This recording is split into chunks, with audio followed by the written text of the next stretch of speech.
will as well. So we'll do a short prayer. Heavenly Father, we just want to thank you for your goodness, for your love, for who you are, for your guidance, for coming through even today in the short notice I had to get ready. Thank you for directing me, keeping me calm. I pray that you'll hide me, show yourself, allow others to learn what we can do as parents to instruct our children in the right path, reference television and technology. These are the mercies we ask in your precious name, amen. Well, the topic for this evening, I'm sure you would have known the topic, is television and technology, the influence on thought patterns and on decision-making. Parents can make a difference. That is, how do those factors affect our children's thinking and behavior after, and for that matter, during the use of television and technology, as in cell phones, tablets, laptops, Facebook, YouTube, Instagram, and internet use? How do they affect their minds, their thought pattern? I will attempt to break down the meaning of some of the words in the topic. Are you hearing me well? Good. Technology, the skills, methods, and processes used to achieve goals. People can use technology to produce goods or services, to carry out goals such as scientific investigations or research. Influence, the capacity to have an effect on the character, development, or behavior of someone or something. Decision-making, the action or process of making important decisions. The Bible tells us in Matthew 22:37, love the Lord your God with all your heart and with all your soul and with all your mind. NIV version. Anything that diminishes our ability to love God in one of these dimensions lessen the faithfulness of our response to God. As humans, we experience the world in many interconnected ways. All of them are important to how we live before God and with others.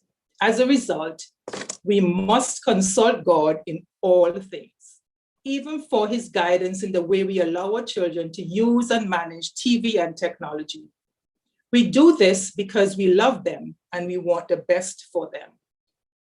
Our children today are not only raised by parents, teachers, and other adults, but unfortunately some of them are being raised by the television and technology and are being referred to as digital natives, meaning in a world dominated by popular culture and technology, TV shows, computers, video games, social networking sites, advertisements, and cell phones, of course, too often have an unnecessarily strong and negative influence on their young minds.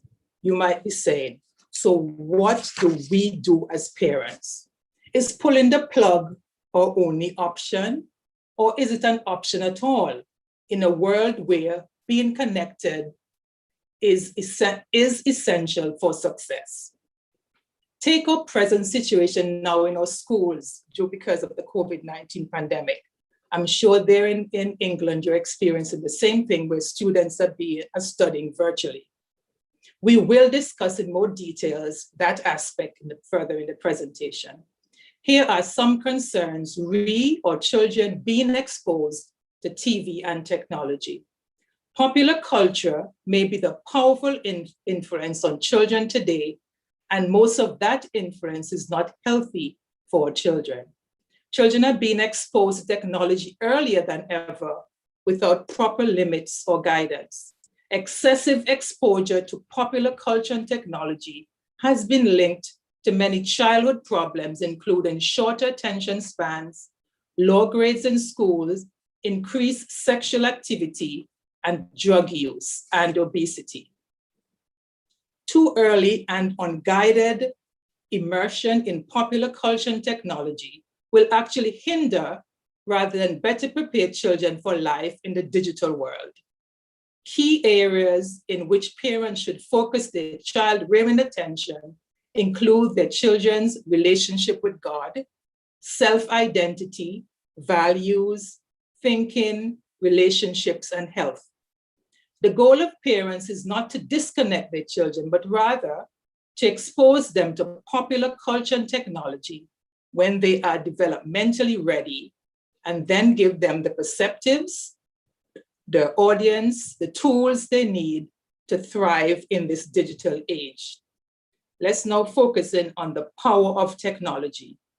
It is safe to say that technology is neither good nor bad, nor is it neutral, because it does have an impact on our lives. The nature of that impact is what determines whether technology is good or bad. Technology encompasses both old and new gadgetry, movies, radio, television, computers, computers to include desktops, laptops, and tablets, mobile phones, the GPS that we all so much rely on, and the internet, of course. It can be said that technology influences our children both indirectly and directly. It acts most definitely as a conduit through which our popular culture inserts itself into our children's lives. The birth of the internet, the proliferation, that is, the rapid increase of smartphones, the emergence of viral marketing, and the explosion of social media. Popular culture is now an almost inescapable presence in our children's lives. The influence is now more widespread and evasive than ever before. The use of social media means that we have less need to interact with others directly. Parents and children and siblings do not talk face to face as before. I dare say some even text and WhatsApp each other while sitting in the same house or in the same room, and that is sad. This distancing of communication has real implications for children's development. Children's constant use of social media does not help in any way their effective communication skills. Effective communication is achieved with practice. Not being able to communicate effectively has a long-term effects on our children. It is a learned skill. It involves listening, eye contact, and effective response. The lack of face-to-face communication on a daily basis seriously erode this important skill. Constant use of social media reduces the experience they have to learn these skills. The author, Marsha McLuhan, asserts that we are so focused on the content of the technology that we neglect to notice the influence of the technology itself on our children and people in general. We tend to focus on what the technology provides, example, the video, the text message, the social media, but we fail to consider how the very act of using these devices shapes the minds not only of our children, but of all of us.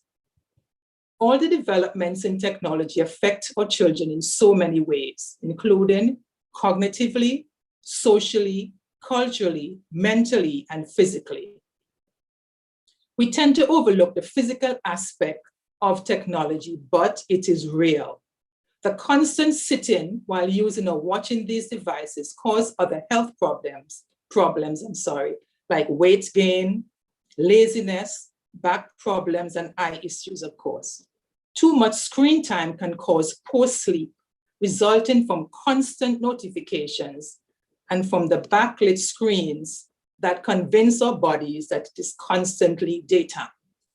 The mental effects of too much technology includes short attention span, anxiety, and addiction. Evidence exists that our brain's wiring actually changes over time with technology use. These findings are according to the book, The Learning Habit. We'll now look at how the use of technology can affect the mind. Technology exposure has been linked to mental health, social anxiety, and decrease in social and cognitive functions. Studies have shown a correlation between technology exposure and anxiety. This also includes depression, mood change, and interest. Some studies even argue that exposure to technology before the age of 2 years old affects the developmental process of the brain. That can be, persons can have great discussions on that. Some of the view that children under the age of 2 years should not be exposed to any screen time, including TV, smartphones, and tablets. Children ages 2 to 4 years old,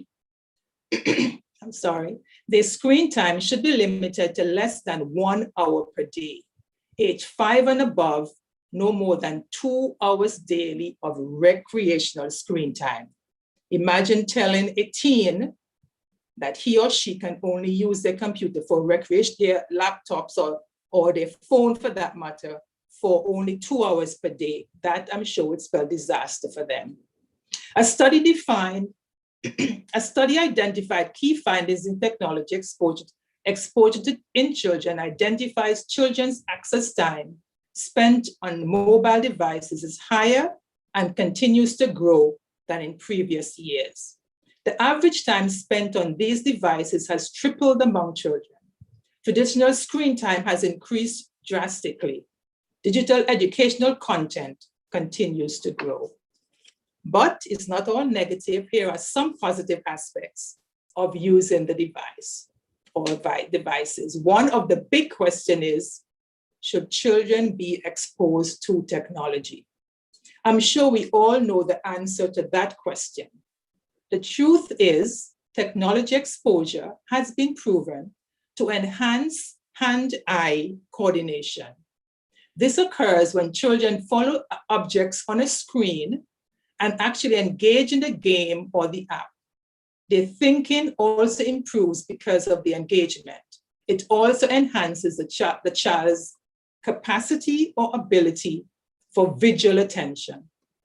Take the popular game Go Fish for the younger ones. Hand-eye coordination is absolutely taking place. Technology also helps to develop motivation. Parents as well as educators can award children with tech time for positive behavior. This type of reinforcement and practice encourages a positive social cognitive behavior. This exposure also increases attention ability, reaction times, and the capacity to identify details among clutter. Technology also improves problem solving and draws out individual talents. It helps children to focus in on what they best enjoy. Those who are musically inclined will prefer such musical apps. It also gives those who are more inclined to recognition, repetition, and patterns to develop those skills. Here are some of the negatives. The negative effects of technology on our thought pattern. Thinking can be defined as the capacity to reflect, reason, and draw conclusions based on our experiences, knowledge, and insights. It is what makes us human and has enabled us to communicate, create, build, advance, and become civilized. Thinking involves so many aspects of who our children are and what they do, from observing, learning, remembering, questioning, and judging, to involving, arguing, deciding, and acting.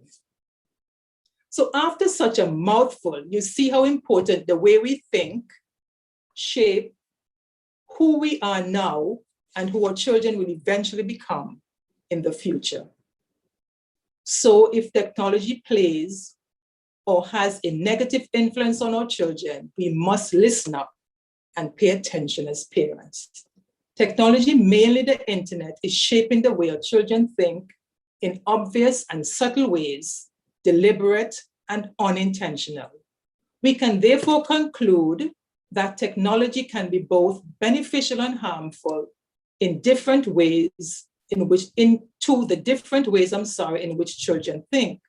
This influence is not just affecting children on the surface of their thinking, but rather because their brains are still developing and malleable, frequent exposure to technology is actually wiring the brain in ways very different than in previous generations. According to Nicholas Carr, a well-known author on technology, the emergence of reading encouraged our brain to be focused and imaginative. In contrast, the rise of the internet is strengthening the ability to scan information rapidly and efficiently. Some parents might view that not necessarily as a negative, but as culturing a different child. Also, the widespread use of internet search engines is causing children to become less able at remembering things. This is important, less able at remembering things and more skilled at remembering where to find things. So rather than having a good memory of remembering like your address or your telephone number or another person's, their mom's telephone number, some children can't even tell you. I don't know how it is there in England, but some children don't even know the correct exact address. If they were going to send a mail, for example, they might know they live in Jennings or Bolands, but to give you the exact address of where they're living or a PO box, they don't know that. Memory and repetitive learning is on the decline. Take, for example, memorizing a memory verse, memorizing a poem. Even a one-line poem can be a problem for some children.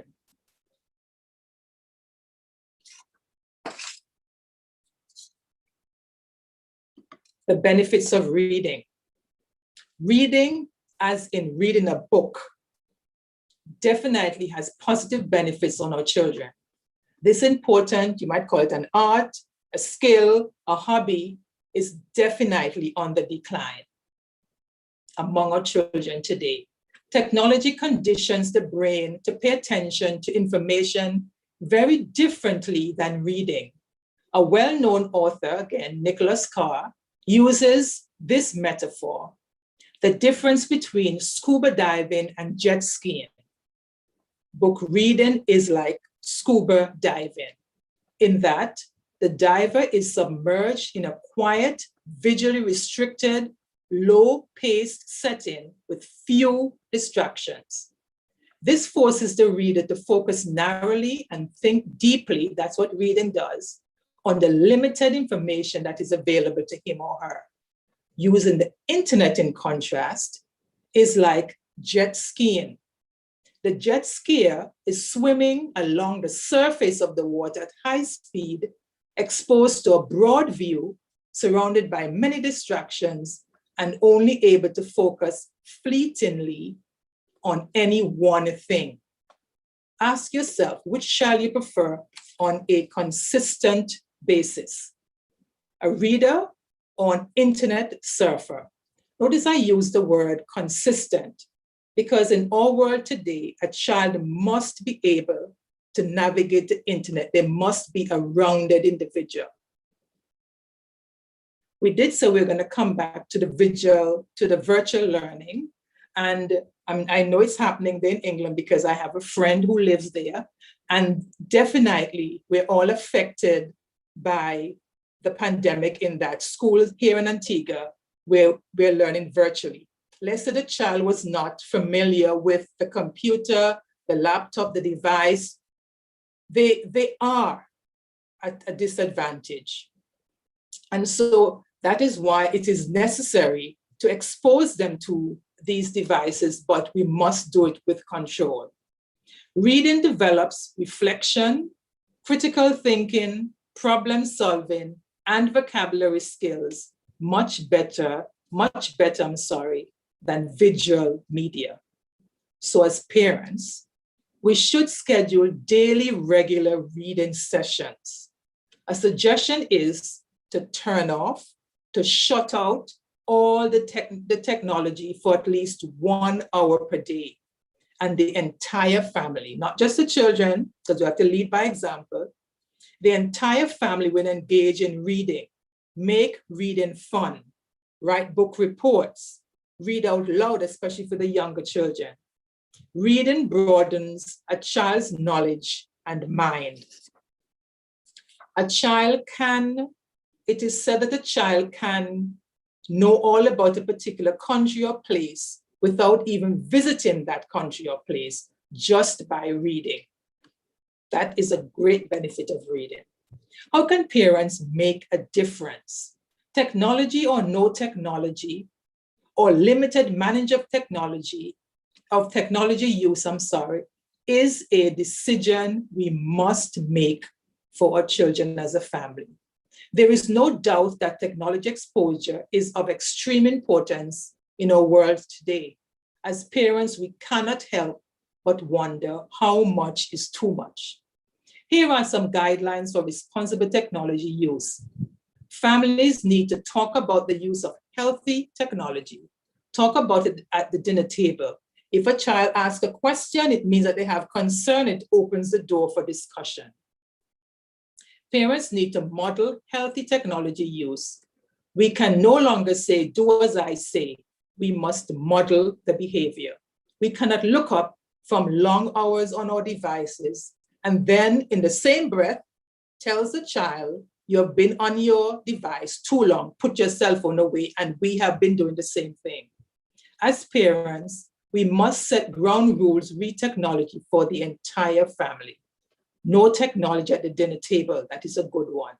Use that time to communicate, to reach out, to see how the day was for each other so that we can reconnect and know your family members. Children are allowed to use technology, for example, 2 hours per day. That can be an example. And even specify what hours of the day. No technology during Sabbath hours. That should be a rule for us as Seventh-day Adventist Christians. Be careful of the teens. They will tell you that they're on their device because they're using the Bible or they're reading the Bible or they're reading something biblical, but we have to be mindful of what they're doing. Each night at a particular time, all family members must park, as I said, their device in the tech garage, meaning you should designate some place in the house whereby each family member is going to put that with a telephone. Some parents are not necessarily of that view because depending on their job, they might need to have their phone, but at least it should not be right at your bedhead. Only in exceptional cases should this rule be broken. No technology before a certain time of the morning, and absolutely not before family worship and the child's personal quiet time with God. Limit what comes into the home by using a server that filters internet content and blocks pornography and other offensive materials. As parents, you can decide to turn your internet off at night. That's a decision you can make. Once the power bar stops glowing, there will be no more notifications and no temptation to say, I'll check my email for the last time. I'll see who called me on WhatsApp for the last time, because the internet would have been off. Absolutely no device in the children's bedroom. If as parents we can model that, that would be a great thing. Encourage positive experience with technology. Introduce your children to technology in a positive and responsible way. Age and length of time should be a consideration. Limit the amount of technology to small periods rather than long, tireless hours in front of the device. Use technology to reinforce cognitive skills. These are the core skills your brain uses to think, read, learn, remember, reason, and pay attention. All our skills work together by taking incoming information and move it into the bank of knowledge you use every day at school, at work, or in life in general. Do not use technology as a babysitter, neither in your home, and I dare say, not in the classroom. Link learning concepts to interactive games to make the tech exposure count. One principle is to delay your child's exposure to technology for as long as you can. The fact is, technology is here to stay. And so as parents, we must learn how to manage and live with it. Even though there are negative aspects of technology exposure as parents, we cannot ignore its benefits to our children. For example, technology saves us time and creates convenience. I'm sure persons of my age and older can attest to the fact of, at the click of a button, for example, We can have children access the internet so that can help them with their both church assignment as an adventurous pathfinders and also for their school assignments. We can remember way back when, I can remember when we would have to go to the library to do our research, and that takes up a lot of time. We can even remember flipping through the big encyclopedias to get our research. So by having access to the internet, this definitely allows us to be at home as parents and our children at home, and we can be multitasking like we would normally do as parents. While they're doing their work, we can in between assist them, as opposed to all of us being out of the house, and when the mom or dad comes in, then there goes another set of work to be done. In conclusion, parents, we must seek God for proper guidance. I'm going to repeat that. We must seek God for proper guidance. As parents, we must stay actively involved in the lives of our children. We must be willing to set hard limits on technology use. They might be upset with you at the time and might even rebel, but as they grow older, they will thank you, and we will or should go through that with God. I am sure because of the world we are living in, we can conclude that technology is indeed here to stay. The big question is, who will influence whether TV or technology is good or bad for our children? I dare say parents, it will rest squarely on our shoulders. We are their guardians. The good Lord has blessed and lent them to us to guide and direct their young minds with his guidance. We must do so to the best of our abilities in this crazy world. Our only real source of help is from our Heavenly Father. The Bible instructs us as parents. Train up a child in the way he or she should go, and when he's old, he will not depart from it. Proverbs 22:6.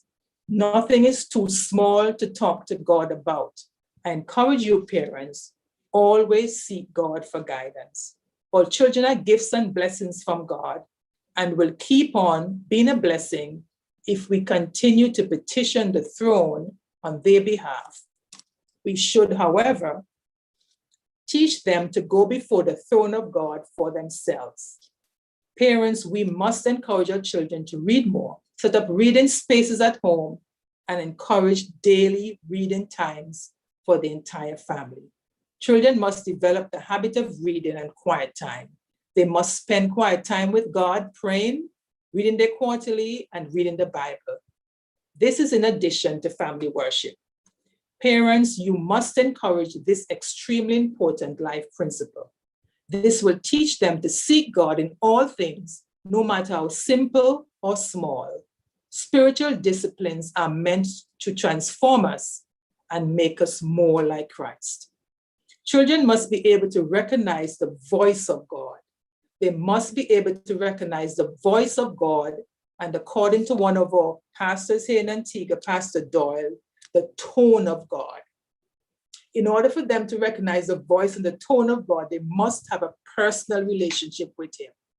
They must recognize God's voice over all other noises, over all other noise and voices that they will encounter in life daily.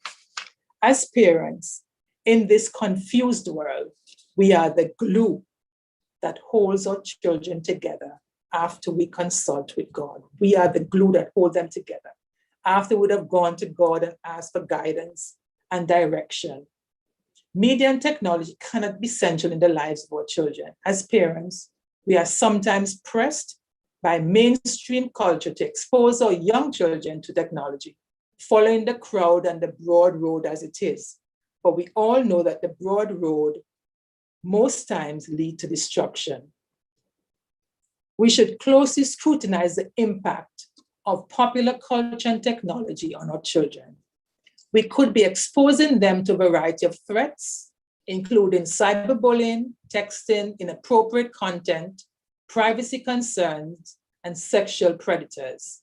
Our family life will suffer, as mentioned before, if we as parents fold under the pressures of the world.